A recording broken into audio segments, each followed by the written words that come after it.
বাংলার এক প্রত্যন্ত গ্রামের নাম ছিল শালবন্তী। গ্রামের একেবারে শেষ প্রান্তে বিশাল এক বটগাছের পাশে দাঁড়িয়েছিল একটি পুরনো জমিদার বাড়ি।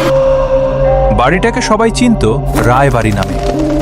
একসময় এই বাড়িতে ছিল অনেক মানুষের আনাগোনা, বড় বড় উৎসব হতো, রাতভর গান বাজনা চলত।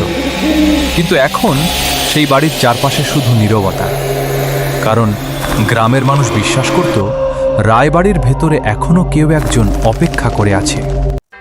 কেউ বলে সে জমিদারের স্ত্রী, কেউ বলে সে এক অভিশপ্ত আত্মা, আবার কেউ বলে ওই বাড়ির দেয়ালের মধ্যে লুকিয়ে আছে এমন এক রহস্য যা প্রকাশ পেলে অনেক মানুষের সর্বনাশ হবে।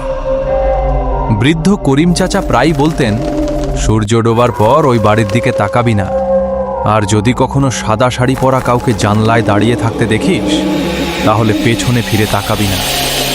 কিন্তু গ্রামের মানুষ তার কথা শুনলেও শহর থেকে আসা যুবক আরিফ এসব বিশ্বাস করত না। আরিফ ছিল একজন ভিডিও নির্মাতা।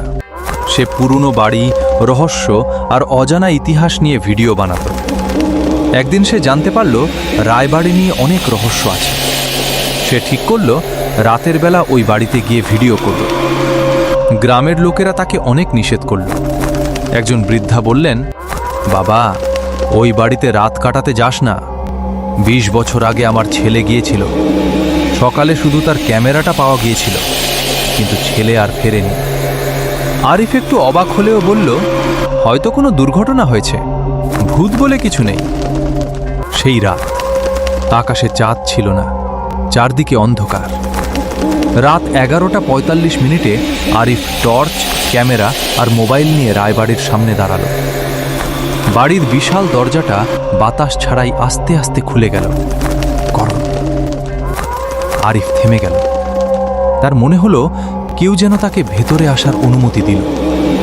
সে ক্যামেরা চালু করল। আমি এখন প্রবেশ করছি রায়বাড়ির ভেতরে। বলা হয় এখানে অনেক অদ্ভুত ঘটনা ঘটে। আজ আমি সবকিছু নিজের চোখে দেখব। সে ঘরের ভেতরে ঢুকল। চারদিকে ধুলো, পুরনো আসবাব আর দেয়ালে ঝুলে থাকা কিছু ছবি।